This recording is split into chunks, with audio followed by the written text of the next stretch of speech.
우리가 지난 주일에 부활주일을 지켰습니다. 그런데 부활절은 그것으로 끝난 것이 아닙니다. 우리는 부활절을 사실은 매주일 이렇게 모여서 예배 드릴 때마다 부활절을 지키는 것과 마찬가지입니다. 여러분, 우리 예수 믿는 사람들은 일요일을 주일이라고 특별히 따로 부르는데요. 주일이 무슨 뜻입니까? 주의 날이라는 말인데 이 말이 바로 예수님의 부활에서 비롯된 것입니다. 그래서 주일을 지키는 것이 곧 예수님의 부활을 기념하는 것이에요. 오늘 본문 2절 말씀 보면 안식 후 첫날, 즉 구약의 안식일인 토요일 다음 첫날이니까 요즘의 요일로 일요일이 되는 것이죠. 그 날에 예수님께서 부활하셨습니다. 그래서 초대교회 때부터 바로 그 날에 그리스도인들은 모여서 예배를 드리고 성만찬을 행하였습니다. 이 같은 사실을 사도행전 20장 7절에 보면은 그 주간의 첫날에 우리가 떡을 때려 모였더니 라는 기록에서 알 수가 있습니다. 또 고린도전서 16장 2절에서도 매주 첫날에 너희 각 사람이 수입에 따라 모아두어서 내가 갈 때 연보를 하지 않게 하라. 이 말씀은 앞뒤로 문맥으로 볼 때 헌금을 권면하는 말씀인데 헌금을 언제 드렸는가 하면 매주 첫날, 그러니까 오늘날로 바로 일요일, 주일에 모여서 예배를 드리고 헌금을 드렸다는 것을 알 수가 있습니다. 그러므로 초대교회는 이제 그 이전에 유대인들이 생명같이 지켜오던 안식일이 아니라 바로 일요일에 예배를 드렸습니다. 계시록 1장 10절 보면 반모섬에 귀양가 있던 사도 요한이 기록하기를 주의 날에 내가 성령에 감동되어 내 귀에서 나는 나팔소리 같은 큰 음성을 들으니 하였습니다. 즉 이때 사도들은 그리고 그리스도인들은 이 일요일을 주의 날이라고 불렀던 것이죠. 주일이라는 말이 시작이 된 것입니다. 이와 같이 예수님의 부활을 통해서 기독교가 탄생하고 출발하였습니다. 안식일이 주일로 바뀌었고 할례가 세례로, 회당이 교회로 바뀌었습니다. 그리고 제자들은 힘써 예수 부활의 소식을 전하기 시작했습니다. 그것이 복음입니다. 예수님의 십자가와 부활의 소식, 이것을 우리가 복음이라 이렇게 말합니다. 그러므로 우리가 매주일 이렇게 주일을 지키고 모여서 예배를 드리는 것은 곧 예수님의 부활에 대한 우리의 신앙을 고백하는 것입니다. 인류를 구원하시려고 이 땅에 오셔서 십자가에 죽으신 예수님께서 사흘 만에 부활하셨습니다. 그리고 40일 후 승천하셔서 하나님 보좌 우편에 앉아 계십니다. 우리는 바로 그 부활하신 예수님을 경배하고 예배드리기 위하여 이 자리에 모인 것입니다. 그런데 여러분, 이와 같은 부활의 신앙이 중요한 이유는 무엇입니까?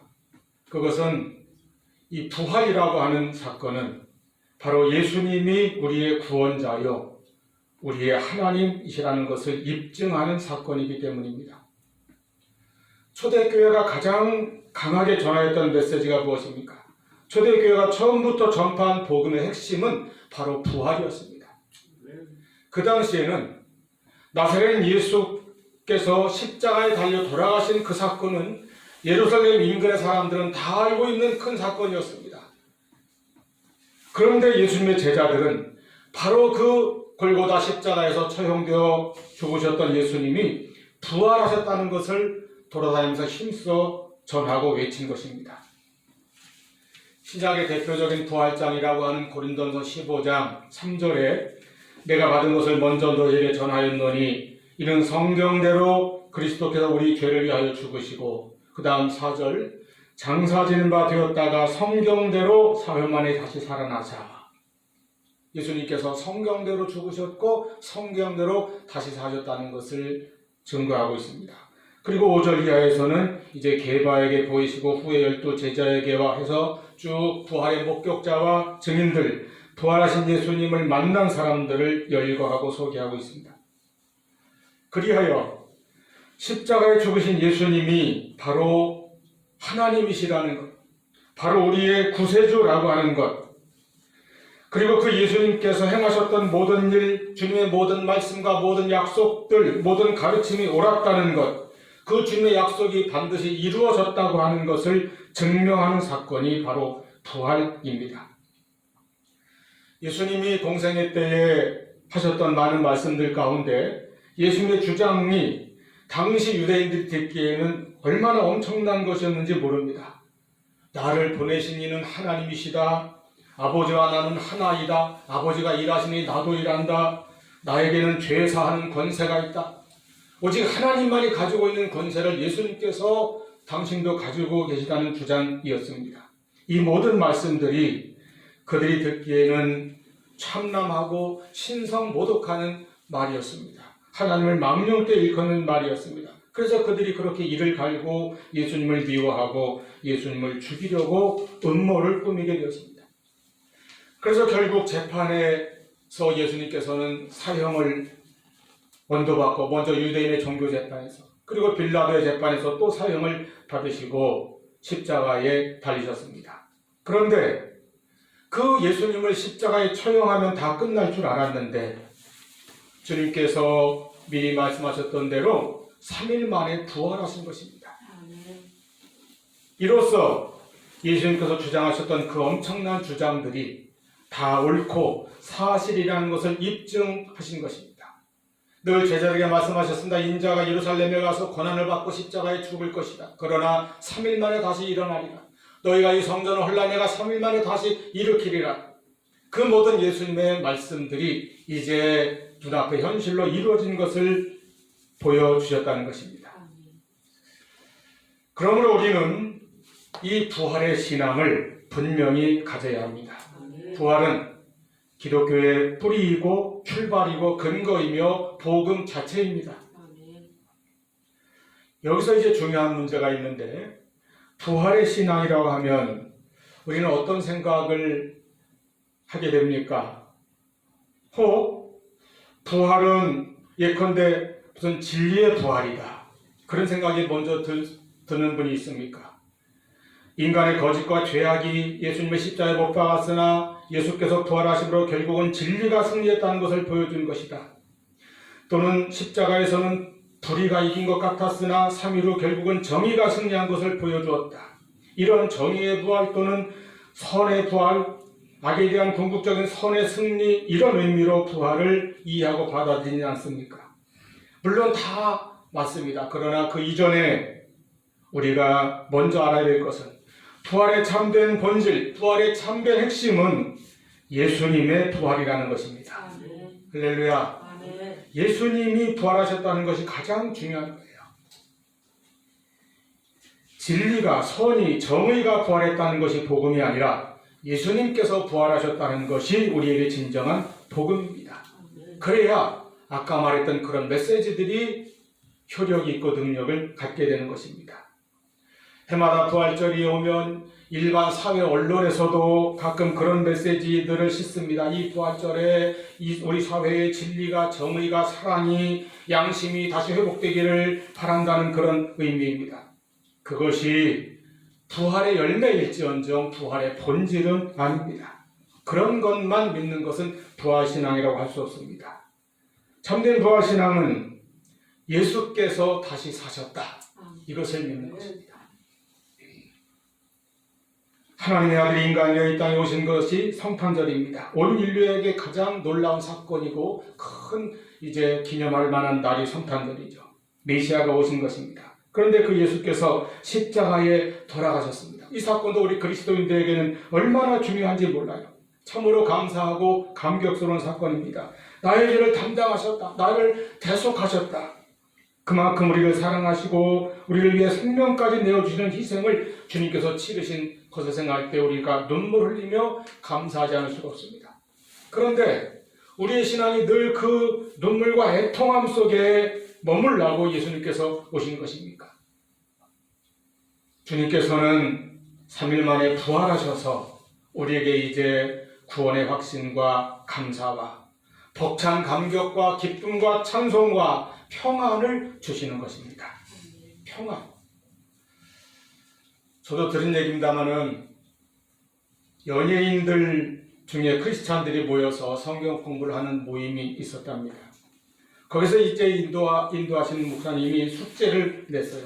다음 주 성경 공부는 예수님의 부활 사건을 우리가 이제 배울 테니까 그 부활에 대한 성경 말씀을 좀 미리 읽어오라고, 예습해오라고 숙제를 내줬죠. 그런데 그 다음 주에 모였는데 아무도 읽은 사람이 없었나 봐요. 뭐 연예인들이가 오죽 바쁘겠습니까? 그래서 인도자가 이제 질문합니다. 부활하신 예수님께서 제자들에게 나타나셔서 하신 첫 마디가 무엇이었나요? 그랬더니 아무도 대답을 못하는 거예요. 미리 읽지를 않았으니까. 그러니까 분위기가 좀 어색할 거 아니겠어요? 그때 참석했던 그 멤버 중에 한 코미디언이 손을 들고 자기가 발표를 하겠다고 그러더랍니다. 그리고 대답을 했어요. 부활하신 예수님께서 제자들에게 하신 첫 마디는 이 손을 저으면서 얘들아 나 보이니? 그러셨다는 거예요. 그러니까 얼마나 좌중이 이제 웃음이 터졌겠습니까? 그분이 당대 최고의 코미디언이었던 나중에 장로님이 되셨죠. 고 구봉서 선생입니다. 아주 신앙이 독실했다고 해요.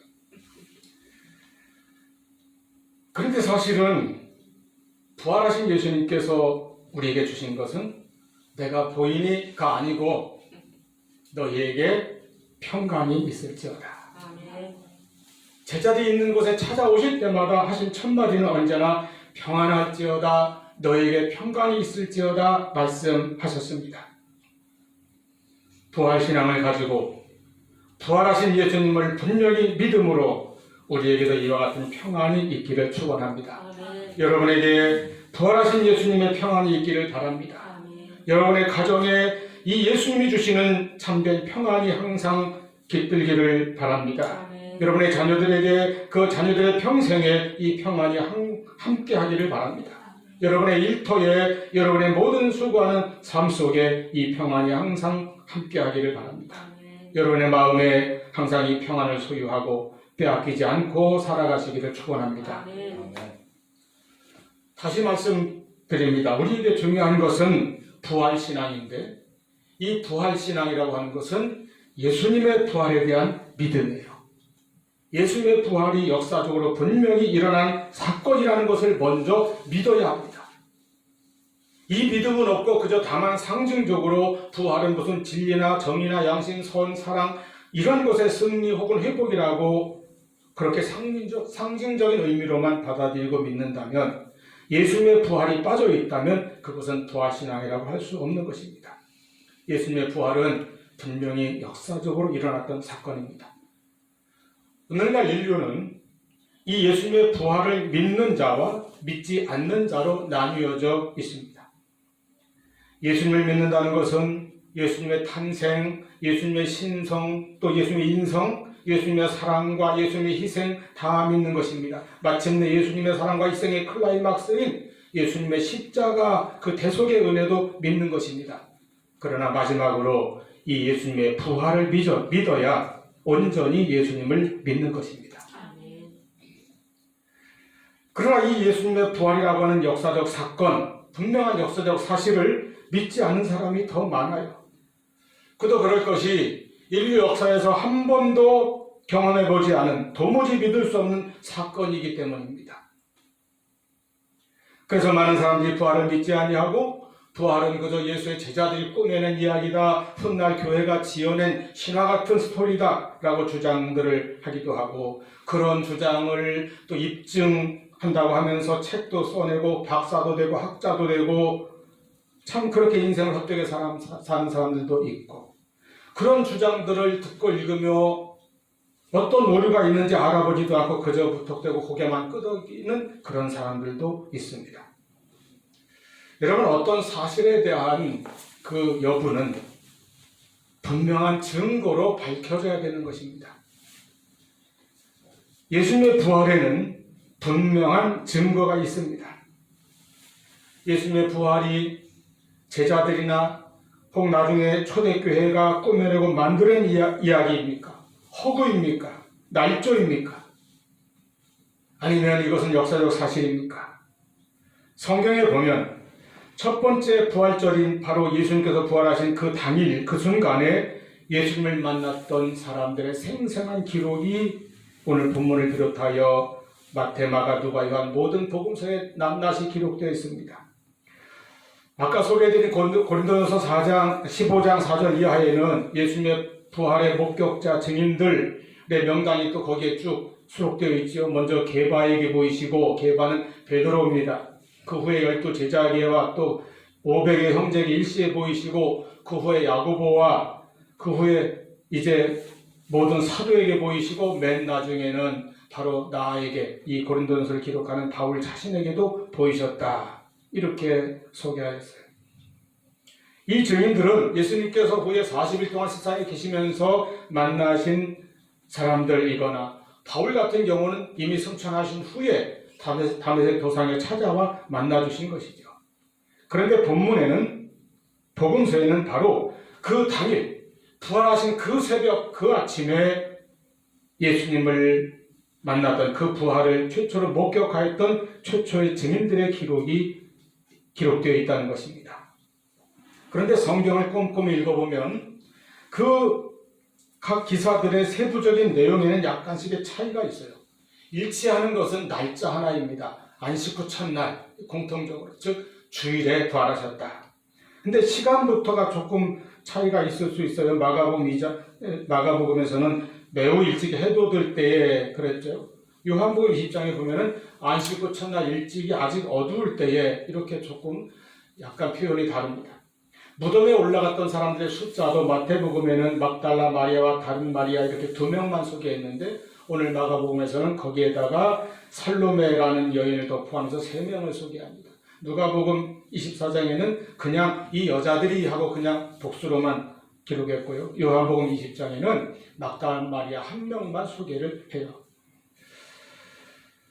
또 다음에 이 여인들이 찾아갔던 그 예수님의 무덤은 비어 있었는데, 그리고 거기에 천사가 나타나서 부활의 소식을 전해주었잖아요. 근데 이 예수님의 부활을 전해준 천사가 마태복음 28장에는 굴려낸 돌 위에 앉아 있었다, 이렇게 묘사되었고, 누가복음, 오늘 읽은 마가복음 16장이나 누가복음 24장에는 무덤 안에 천사가 있었다. 그런데 누가복음에는 천사가 또 2명으로 그렇게 이제 묘사되고, 요한복음은 아예 천사는 등장하지 않기도 합니다. 그냥 빈 세마포와 수건만 개어져 있었다, 이렇게 기록되어 있어요. 제가 그 학생 때 이 성경을 꼼꼼히 이렇게 공관복음, 이사복음을 비교해서 읽는 그런 그 훈련을 받았는데, 그때 잠시 시험이 든 적이 있어요. 왜 이렇게 예수님의 부활 사건, 이렇게 중요한 사건을 기록한 이 기사가 조금씩 차이가 날까? 성경은 1.1획도 틀림이 없어야 하는데, 그래서 한때는 이 말씀들을 좀 이렇게 매우 어렵게 생각했습니다. 그러다가 깨달았어요. 이렇게 4권의 기록이 약간씩 차이가 있는 것은, 이것이야말로 이들의 증언이 당시 자기들의 보고 들은 것을 그대로 기록한 생생한 산 기록이라는 거예요. 만약에 어떤 사람들의 주장처럼 이 부활의 스토리가 정말 훗날 제자들이 짜고 이렇게 꾸며서 날조하고 만들어낸 이야기라고 한다면, 얼마나 잘 그 구상해서 한치 오류도 없이 보이게끔 완벽하게 만들어야 되지 않겠어요? 디테일 하나하나까지 다 맞추어서, 그래서 읽는 사람들이 다 수긍하게끔 만들어야 되는데, 이렇게 엉성하게 곳곳에 이렇게 불일치하는 것이 보일 정도로 엉성하다는 것은, 이건 날조가 아니라 그 당시 현장에서 느꼈던 그들의 긴박한 그 체험을 그냥 되는 대로 전한 것이고, 들은 대로 기록한 것이고, 증거한 것입니다. 아마 이 엄청난 사건 앞에 여러분, 예수님의 시체에 향유를 발라드리려고 그 어두운 새벽에 두려운 마음으로 올라갔는데 무덤이 비어 있었어요. 얼마나 놀랐겠습니까? 그리고 천사가 나타나서 부활 소식을 전합니다. 그러면 또 얼마나 놀랐겠어요. 그러니까 우리가 읽었던 이제 그 9절 바로 앞에 8절을 여러분 한번 보시죠. 여자들이 몹시 놀라 떨며 나와 무덤에서 도망하고 무서워하여 아무에게 아무 말도 하지 못하더라. 이런 심리 상태였다는 것입니다. 그러니까 차분하게 이렇게 잘 정리해서 기록한 것이 아니라 그 당시에 그렇게 놀라고 당황하고 엄청난 충격을 받았던 그 기억에서 나오는 대로 그냥 말하고 그대로 기록하는 거예요. 그러니까 이렇게 서로 안 맞을 수가 있는 것이죠. 예수님의 무덤이 비어 있었다. 예수님의 시체가 사라졌다. 이 한 가지 분명한 사실 외에는 저들에게 나머지 그 주변의 상황에 대해서는 그냥 정신이 없는 가운데 뭐 이랬던 것도 같고 저랬던 것도 같고 아마 그런 그 상태였을 것 같습니다. 제자들도 마찬가지입니다. 오늘 본문 보세요. 이 제자들도 처음에는 듣고도 믿지 않았다고 했습니다. 예수님의 제자들이 슬퍼하며 울고 있는 중에 마리아가 가서 이 일을 알렸는데 11절에 이 소식을 듣고도 믿지 아니하니라. 12절에는 두 사람이 걸어서 시골로 가고 있는데 이것은 누가복음 24장 13절 이하에 자세히 나오는 바로 그 엠마오로 가는 두 제자의 이야기입니다. 아주 간략하게 한 절에 요약했어요. 그들이 거기서 예수님을 만나고 되돌아와서 남은 제자들에게 전했는데 그 제자들이 역시 믿지 아니하니라. 자기 동료들의 말을 듣고도 믿지 아니했어요. 그래서 14절에 예수님께서 꾸짖으셨다는 거예요. 그들의 믿음 없음과 완악함을 꾸짖으셨어요. 그 정도로 제자들도 처음에는 믿을 수가 없었습니다. 사실은 이런 말씀들도 저를 시험 들게 한 것은 마찬가지예요. 예수님의 제자들은 우리 신학생 혹은 전도사 목사들의 롤모델인데 그분들이 이렇게 믿지 않아가지고 예수님께 책망을 듣고 말이죠. 얼마나 당혹스러웠는지 몰라요. 그런데 이런 기록들도 마찬가지입니다. 만약에 제자들이 예수님의 부활에 대해서 없는 사실을 날조해서 꾸며낸 것이라면 어떻게 이렇게 자기들의 허물과 자기들의 이 조금 수치스러운 그런 모습들, 예수님께 책망받는 그런 모습들을 낱낱이 그렇게 기록했겠습니까? 그냥 각색하고 포장하고 그렇게 해야 되지 않겠어요? 그런데 복음서를 기록한 제자들은 자기들의 연약함, 자기들의 불신앙, 그래서 책망받은 것까지도 숨김없이 기록하면서 그 초점은 하나입니다. 예수께서 부활하셨다. 아멘. 오직 예수님의 부활 사건을 자기들이 보고 들은 목격한 그대로 사실대로만 증거하고 기록했기 때문에 이런 성경이 기록된 것입니다.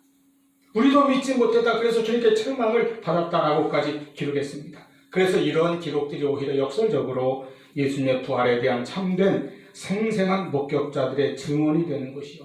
첫 번째 증거가 되는 것입니다. 예수님의 부활에는 분명한 목격자가 있는 엄연한 역사적 사실이에요.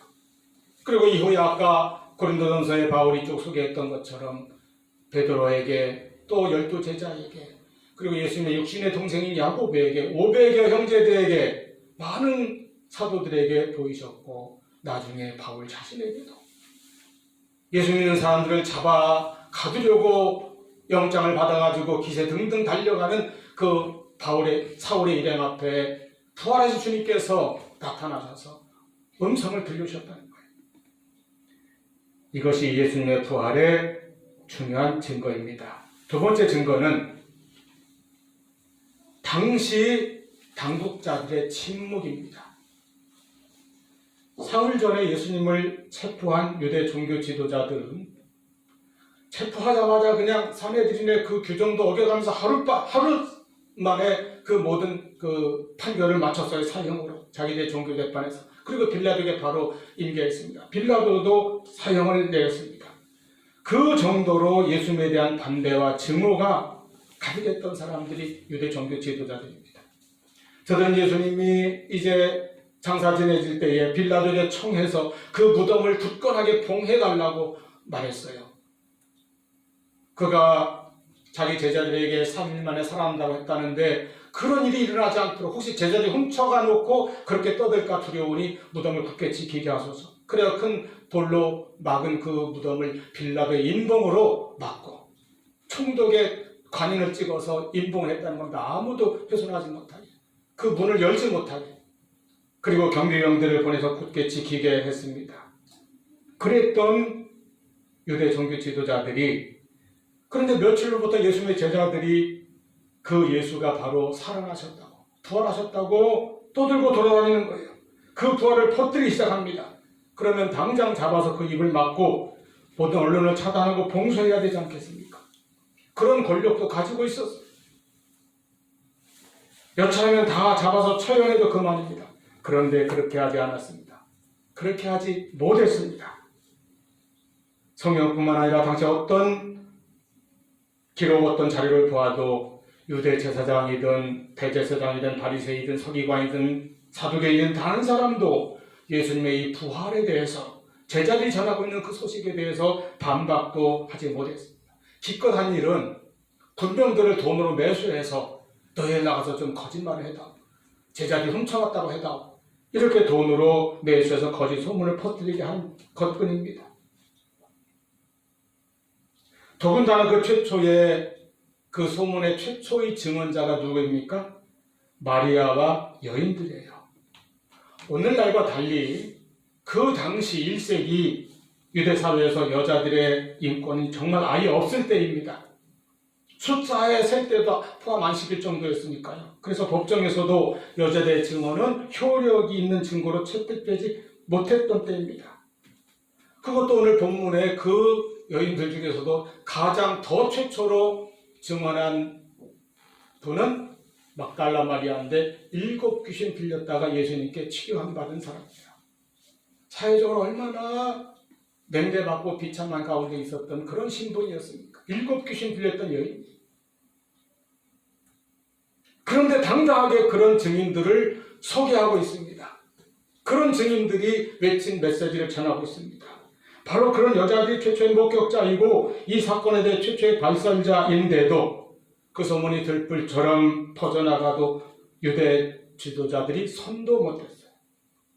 서슬퍼런 종교 지도자들도, 직접 사형을 판결했던 빌라도도, 사형을 집행했던 로마 백부장과 군인들도, 예수님을 십자가에 못 박으라고 그렇게 아우성치고 외쳤던 그 많은 군중들도 아무도 이들을 제지하지 못했습니다. 아무 소리도 그 앞에 내지 못했습니다. 왜 그랬을까요? 그럴 수밖에 없었기 때문입니다. 예수님의 부활이 반박할 여지가 없는 실제 사건이었기 때문입니다. 세 번째 증거는 제자들의 변화입니다. 초대교회 때부터 예수님의 부활을 부인하는 가장 대표적인 이론은 예수님의 제자들이 시체를 훔쳐다가 숨겨놓고 거짓말했다는 거예요. 그걸 아까 제사장들이 돈을 주면서 군병들을 매수해서 퍼뜨린 소문도 바로 그런 내용이었습니다. 한마디로 제자들과 그리스도인들이 사기극을 벌이고 있다는 이야기 아니겠어요? 이런 주장에 대해 생각해 보세요. 우선 제자들은 예수님께서 잡히시던 당시 그 순간에도 무서워서 전부 도망가고 숨었고, 수제자라는 베드로는 어린 소녀 앞에서도 자기는 예수를 모른다고 부인했던 사람입니다. 그런데 그랬던 그들이 3일 만에 갑자기 어떤 용기가 나서 서슬퍼런 군병들이 지키고 있는 무덤에 가서 총독의 인봉을 훼손하고 예수님의 시체를 훔쳐다가 숨겼겠어요? 혹여 자기들도 잡혀갈까봐 문을 잠그고 숨어서 꼼짝 못하고 벌벌 떨고 있는 제자들 아닙니까?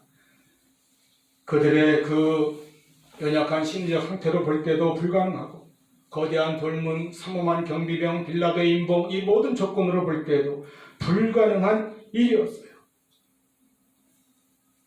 예수님의 부활이 실제 사건이었다는 것 외에는 제자들의 이 변화를 도무지 설명할 길이 없는 것입니다. 또 중요한 사실은 이런 것입니다. 오늘날도 사기친 사람 참 많지요. 곳곳에 가지가지 방법들이 횡행하고 많은 이제 범죄나 피해자들이 속출하고 보이스피싱 같은 일들이 얼마나 비일비재합니까? 그런데 그렇게 사기를 치는 데는 다 뭐가 있어요? 반드시 목적이 있는 겁니다. 대부분은 돈을 뜯어내기 위한 목적이지, 또는 꼭 돈만 사기가 아니잖아요. 논문을 표절했다든지 이 베낀 것, 이런 것도 결국 속이고 사기인데, 이건 학위를 위해서 또는 명예를 위해서, 출세를 위해서, 제가 좀 폭넓게 확대하면은 선거 때 정치꾼들이 막 돌아다니면서 거짓 공약들 지키지도 못할 거 막 남발하는 것도 사실은 크게 보면 사기에 해당하는 거예요. 그건 뭡니까? 표를 얻어서 권력을 주겠다는 거. 어떤 목적이 있는 거예요, 사기칠 때는. 자격이 유리한 무엇인가를 얻으려고 하는 것입니다. 여러분, 예수님의 제자들이 예수님의 시신을 숨겨놓고 예수님이 부활했다고 사기극을 벌였다고 한다면 그 목적은 무엇이었을까요? 그렇게 해서 그들이 무엇을 얻으려고 했습니까? 그리고 그들이 무엇을 얻었습니까? 초대교회 성도들이 예수님의 부활을 믿고 그 사실을 증거해서 얻은 것은 아무것도 없습니다. 오히려 다 잃었을 뿐입니다. 그들은 자기 살던 마을에서 쫓겨났고 회당에서 추방되었으며 모든 직장도 잃었고 모든 것을 빼앗기고 핍박을 받았습니다. 지하 무덤에 숨어 들어가 예배를 드렸고 잡히면 감옥에서 고난당하다가 심지어 순교의 길을 갔습니다. 예수님의 12 제자들도 하나같이 다 순교했어요. 밤모섬에 귀양 갔던 사도 요한만 제외하고 모든 제자들이 각각의 그 순교지에서 순교했습니다. 가룟 유다 대신 나중에 뽑힌 마띠아까지도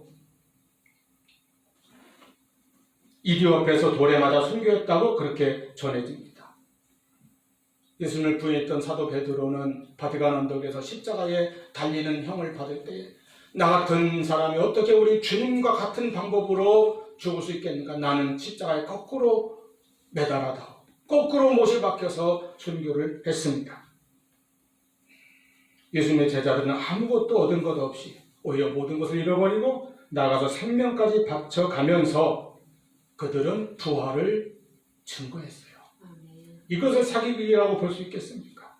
이것이 가능한 것입니까? 또 바울을 보세요. 그는 가문으로 볼 때나 학벌로 볼 때나 사회적 지위나 모든 신분으로 볼 때에 누구에게 뒤지지 않는 당당한 엘리트 전도 요망한 그런 청년이었어요. 그리고 뿐만 아니라 그는 예수님을 철저히 부인했고 예수 믿는 사람을 핍박하는 일을 자기의 사명으로 하나님의 앞에 사명으로 알았던 사람입니다. 그랬던 그가 다메섹 도상에서 부활하신 주님을 만났고 회심을 했습니다. 그 이후에 그는 평생을 고난과 핍박 속에서 보장되던 미래가 아니라 험한 가시밭길 고난의 길을 가면서 예수 부활의 증인이 되어서 오직 예수를 전하고 복음을 전하다가 마침내 로마에서 참수형으로 순교를 당했습니다. 사도행전 4장에 이제 사도들이 나가서 성전 민문의 안주맹이를 일으키고 예수의 부활을 전하니까 유대 관리들이 잡아다가 협박을 해서 위협을 해서 다시는 이 이름을 전하지 말라. 그때에 4장 19절입니다. 베드로와 요한이 대답하여 이르되 하나님 앞에서 너희 말을 듣는 것이 하나님의 말씀을 듣는 것보다 옳은가 판단하라. 그리고 20절 우리는 보고 들은 것을 말하지 아니할 수 없다. 아멘. 자기들이 예수님의 부활을 보고 들었기 때문에 말하지 않을 수 없고 전하지 않을 수 없었다는 것입니다. 이것이 가장 중요한 예수 부활의 증거입니다. 사도들과 모든 성도들이 자신을 던져서 예수님의 부활을 전하지 않을 수 없었던 것은 그것이 자기들이 경험한 생생한 사실이요. 그래서 예수님을 구주로 하나님으로 믿지 않을 수가 없었기 때문입니다. 제가 오늘 이렇게 내내 예수님의 역사적인 이 부활의 사실을 강조하는 이유는 만약에 예수님의 부활에서 우리의 부활의 신앙에서 이 예수 부활을 빼버리고 단지 그냥 상징적인 의미만 내세운다고 한다면 기독교는 윤리 도덕적인 종교는 될 수 있을지언정 구원의 종교는 되지 못하기 때문입니다. 고린도전서 15장 17절 말씀에 만일 그리스도께서 다시 살아나신 일이 없으면 너희 믿음도 헛되고 너희가 여전히 죄 가운데 있을 것이요 말씀하였습니다. 예수님의 부활이 있기에 우리의 믿음이 참되고 우리의 구원도 확실하게 이루어진 것입니다.